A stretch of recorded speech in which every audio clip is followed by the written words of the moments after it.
அண்ணா பல்கலைக்கழக மாணவி வழக்கு வரலாற்று சிறப்புமிக்க தீர்ப்பு வழங்கிய நீதிபதி.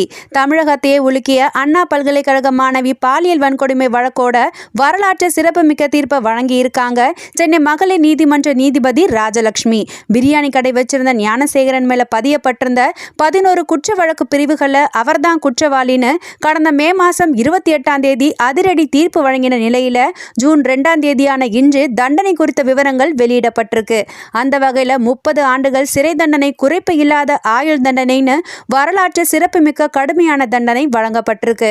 தன்னோட குடும்ப சூழ்நிலையை கருத்தில் கொண்டு குறைந்தபட்ச தண்டனை வழங்கணும்னு குற்றவாளி ஞானசேகரன் கோரியிருந்த நிலையில இந்த தண்டனை கிடைச்சிருக்கிறது பெண்கள் மத்தியில பெரும் வரவேற்பை பெற்றிருக்கு.